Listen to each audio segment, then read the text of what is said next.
Hello दोस्तों, स्वागत है हमारे नए वीडियो में। आज की वीडियो में हम लोग एक रोमांटिक ड्रामा मूवियों का एक्सप्लेन करने वाली हैं। इस मूवियों के शुरुआत में हम लोग एक आइरिस नाम की लड़की को देखती हैं, जिसे एक जोस नाम की लड़के से प्यार, और वो लोग भी अब आइरिस के साथ इंटीमेट होना चाहती हैं।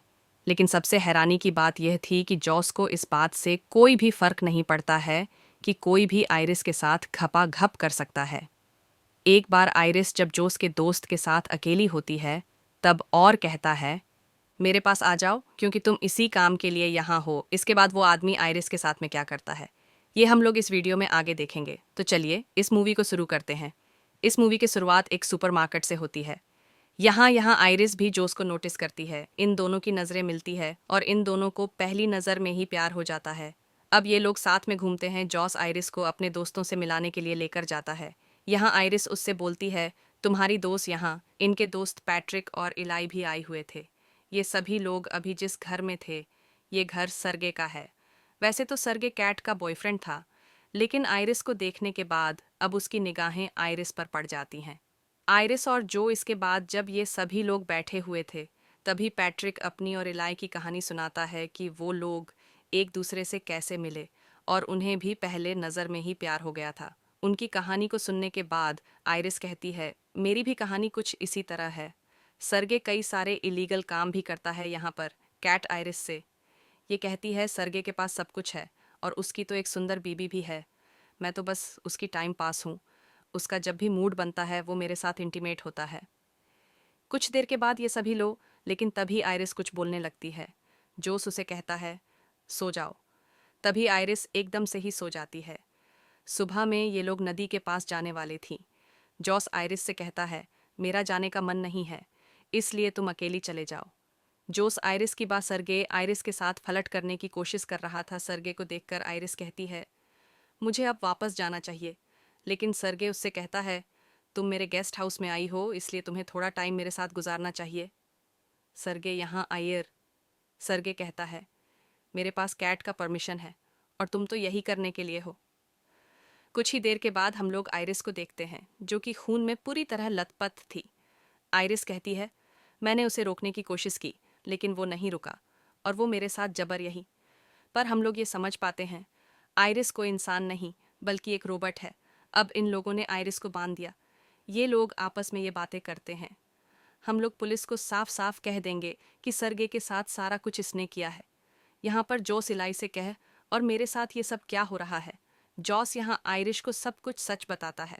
वो कहता है, तुम एक रोबोट हो और मैंने तुम्हें अपने लिए खरीदा था। तुम्हारी सारी की सारी फीलिंग्स बस प्रोग्रामिंग है। यहाँ पर जोस उसे अपने फ़ोन से कंट्रोल करक जोस कहता है, वो सब भी आर्टिफिशियल झूठ है और ना ही हम लोग किसी सुपरमार्केट में मिले थे, बल्कि तुम्हें तो मेरे घर में डिलीवर किया गया था। अब हम लोग उस वक्त को देखते हैं जब आइरिस जोस को दी जा रही थी। कंपनी वाले जोस से ये कहे थे कि ये रो, आप इसके साथ जो भी कुछ करना चाहिए वो सब कुछ आप कर सकती हैं, और जब भी आप इसे रिसेट करना चाहिए तब इसके कान के पीछे अपना थंब स्कैन कर देना होगा।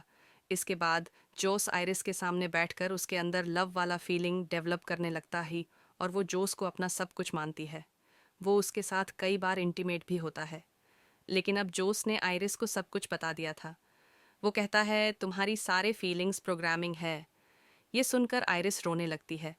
आइरिस कहती है, मैंने कैट कहती है, ये हमारा प्लान नहीं था। तुमने उसे दोबारा ऑन क्यों किया। जोस कहता है, मैं बस लास्ट बार उसे गुड बाय कहना चाहता था। यही, पर हम लोग ये जानते हैं, ये सारा का सारा कुछ जोस और कैट का प्लान था। इन दोनों ने मिलकर आरिस के सेटिंग के साथ। लेकिन इधर आइरिस पास में पड़े हुए चागो की तरफ बढ़ती है। जब जोस उसे बंद करने के लिए उसके पास में आता है, तब आइरिस उसे जोर से एक मुक्का मारती है। कैट ये सब देखते रह जाती है। इसके बाद आइरिस जोस का फ़ोन लेकर यहाँ से निकल जाती है। इलाई कहता है, तब तो एक हिस्सा पैट्रिक का भी होना चाहिए। जोस कहता है, पैट्रिक का कैसे।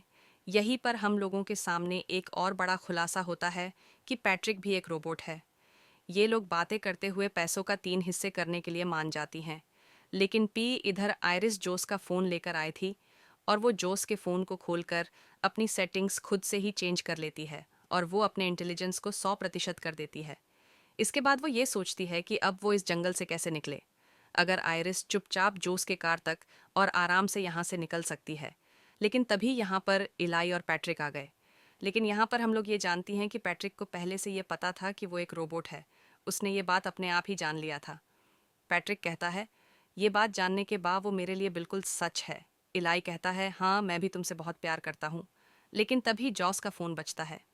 इलाई ये समझ जाता है कि आयरिस यही है। आयरिस यहाँ से भागने की कोशिश करती है, लेकिन वो दोनों टकरा कर गिर जाती हैं। ये इसके बाद आयरिस अपने कंट्रोल में जाकर अपनी आवाज़ चेंज करने की कोशिश करती है। तभी बाहर जोस एक पत्थर उठाकर कार के शीशे को तोड़ने की कोशिश करता है। ये शीशे टूटने ही वाला था, लेकिन तभी कार चल जाती है। अब आयरिस जोस को पीछे छोड़कर यहाँ वो कहता है, बेबी अभी भी कुछ भी नहीं बिगड़ा है तुम।